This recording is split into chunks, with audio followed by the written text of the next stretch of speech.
கால் வீங்கிடுச்சு அப்படின்னா வந்து சுகருக்கான அறிகுறி, இல்லை சுகர் வந்தவங்களுக்கு தான் வீங்கும், சுகர்னால தான் இதெல்லாம் நடக்கும் அப்படின்ற மாதிரி சொல்கிறாங்க. இந்த மாதிரியான பிரச்சனைகள் ஏன் வருது? இதுக்கு சுகர் தான் காரணமா?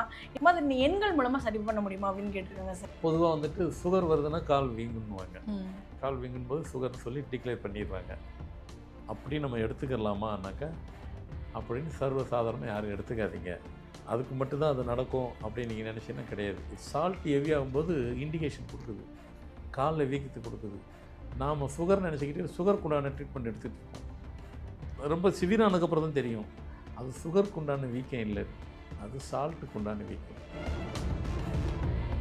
நீங்கள் டேட் ஆஃப் பர்த் 2ஆம் தேதி உங்கள் தேதி அப்படின்னாக்கா 2 இருக்கலாம், 11 இருக்கலாம், 20 இருக்கலாம், 29 இருக்கலாம். உங்கள் பேர் நேராக 9ல் நேராக ஸ்ட்ரைட்டாக வச்சுருக்கிறீங்க. பாலாஜின்னு பேர் வைக்கிறீங்க. ஏன்னா பாலாஜின்னு நம்பர் 9 வரும். ஏங்க பாலாஜி கடவுள் பேருங்க. ஆமாங்க, நான் 2ஆம் தேதி பிறந்தா வேலை செய்யாதுங்க. 2ஆம் தேதி பிறந்தவங்க பாலாஜின்னு பேர் வச்சுட்டு ஒருத்தர் கூட சக்ஸஸ் லைஃப்பை பார்க்கல. ஆன்மீகத்து சம்மந்தப்பட்ட அத்தனை ப்ரோக்ராமும் அட்டனில் இருப்பாங்க. அவங்களுக்கு எப்படி 85 90 வயசு இருக்க ஆளை பார்த்தா கண்டுபிடிக்க முடியாது. வயசு மதிக்கலாம்னா ஒரு 50 வயசு கிட்ட தான் மதிப்பிடலாம். மீதி 35 வயசு காணும். உடம்பு அது மாதிரி கண்ட்ரோல் பண்ணிக்கிட்டாங்க. அதனால் சுகருக்கெல்லாம் வந்து பயப்பட வேண்டாம், கண்ட்ரோல் பண்ணிக்கலாம். ஆனால் சால்ட் வந்துட்டுனா அப்படி இருக்காதீங்கன்னு நான் சொல்ல முடியாது. 9 நம்பரில் பேர் இருந்ததுனாக்கா அவங்களுக்கு சுகர் அப்படின்னு நினச்சி விட்டுறாதீங்க. சுகர் மாதிரி இருக்கும், அது சுகர் இல்லை, அது சால்ட்.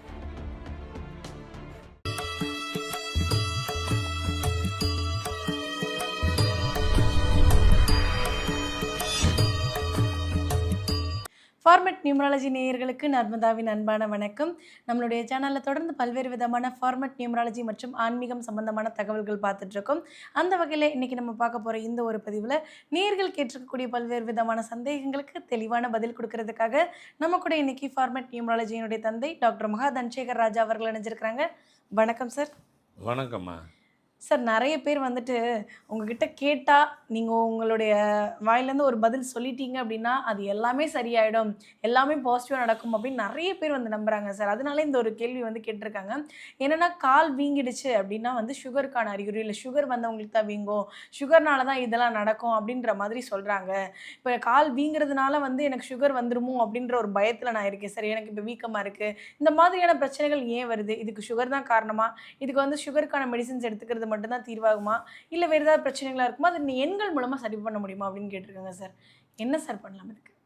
நிறைய பேருக்கு அந்த ப்ராப்ளம் இருக்குது. கால் வீங்குது என்னும்போது ஒருவேளை டேட் ஆஃப் பர்த்தில் ப்ராப்ளம் இருக்கா, பேர் சரியில்லையா, இல்லைன்னா ஃபார்மல் நியூமராலஜி நாங்கள் பேர் வச்சுக்கலையாங்க அதனால் இப்படி இருக்கேன் இப்போ அப்படின்னு கேட்க ஆரம்பிச்சிட்டாங்க. நாங்கள் ஃபார்மல் நியூமராலஜியில் பேர் வைக்கலைங்க அதனால் எங்களுக்கு ப்ராப்ளம் வந்துருச்சா? இல்லைம்மா, ஃபார்மெட்டில் நியூமராலஜி வைக்கலன்றதுக்காக அப்படி சொல்ல மாட்டேன். அதுவே வந்துட்டு உங்களுக்கு எப்போ பர்மிஷன் கொடுக்குதோ, எப்போ பர்மிட் பண்ணுதோ, எப்போ அலோவ் பண்ணுதோ அப்போ தான் நடக்க போகுது அப்படி நீங்கள் நினச்சிக்க வேண்டாம் அப்படின்னு பொதுவாக சொல்லுவேன். அந்த மாதிரிங்க உள்ளவங்க தான் இவங்களுக்கு கேள்வி கேட்டிருக்கிறாங்க. பொதுவாக வந்துட்டு சுகர் வருதுன்னா கால் வீங்குன்னுவாங்க. கால் வீங்கும்போது சுகர்னு சொல்லி டிக்ளேர் பண்ணிடுவாங்க. அப்படி நம்ம எடுத்துக்கலாமான்னாக்கா அப்படின்னு சர்வசாதாரணமாக யாரும் எடுத்துக்காதீங்க. அதுக்கு மட்டும்தான் அது நடக்கும் அப்படின்னு நீங்கள் நினச்சிங்கன்னா கிடையாது. இப்போ நான் சொல்ல போகிறது கேள்விப்படாததுன்னு இல்லை, மெடிக்கலாக உள்ளவங்களுக்கு தெரியும், பப்ளிக்காக உள்ளவங்களுக்கு தெரியாது. இப்போ நான் சொல்ல போகிற விஷயம் சுகர் மாதிரி சுகருக்கும் வீக்கம் இருக்கும், இல்லைன்னு நான் சொல்லி முடிக்க மாட்டேன், சொல்லிட முடியாது. சுகர் மாதிரி இன்னொன்று இருக்குது, சால்ட்டுன்னு ஒன்று இருக்குது. அது பப்ளிக்காக யாரும் அவ்வளோ சீக்கிரம் அறியப்படாத ஒன்று. சுகர் அதை வர சொல்லணும்னு நான் நினைக்கல. இதை கம்பேர் பண்ணால் ரொம்ப சிவியரானது, ரொம்ப மோசமானது சால்ட்டு. சால்ட்டுங்கிறது வந்து நம்ம நிறைய சால்ட்டு சாப்பிட்டுட்டோம் அதனால் வந்துடுச்சு அப்படின்னு நம்ம நினைக்கிறோம். நம்ம எல்லா பொருளும் நம்ம வந்துட்டு நமக்கு என்னென்ன தேவையோ அதெல்லாம் சாப்பிட்றோம். ஆனால் உள்ள தனித்தனியாக அந்த பேட் பார்ட்ஸை அவங்க தனியாக பிரிச்சிருவாங்க. இதில் சால்ட்டு கண்டென்ட் அதிகமாக இருந்துச்சுன்னா அது அப்படியே சேர்ந்து அது வந்துட்டு ஒரு கட்டத்தில் வந்துட்டு பாடிக்குள்ளே வந்துட்டு ஹெவி சால்ட்டாக காமிச்சிடும். நம்ம சாப்பிட்றது தேவைக்கு தான் சால்ட்டு போட்டிருப்போம்.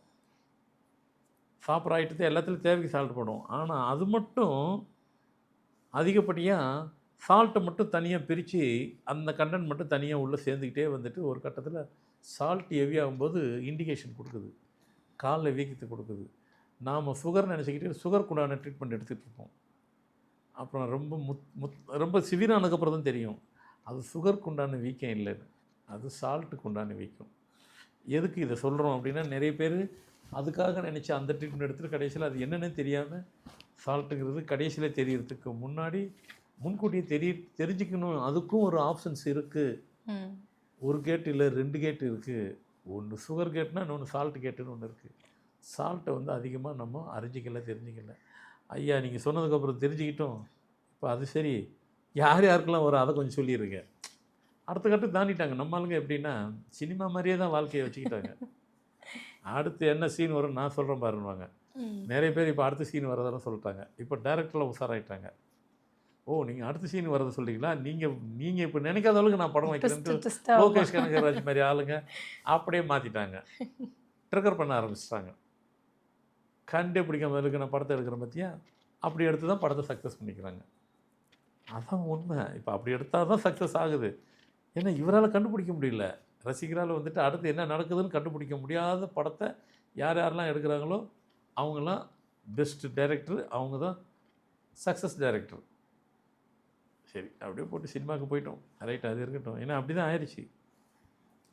அது மாதிரி நம்ம வாழ்க்கையில் அடுத்ததுக்கு வந்துட்டாங்க. என்னென்னு டேட் ஆஃப் பர்த்தில் என்னவா இருக்கும் ஸ்ட்ரெயிட்டாக சொல்லிடலாம். நீங்கள் டேட் ஆஃப் பர்த்து 2ஆம் தேதி உங்கள் தேதி அப்படின்னாக்கா 2 இருக்கலாம், 11 இருக்கலாம், 20 இருக்கலாம், 29 இருக்கலாம்.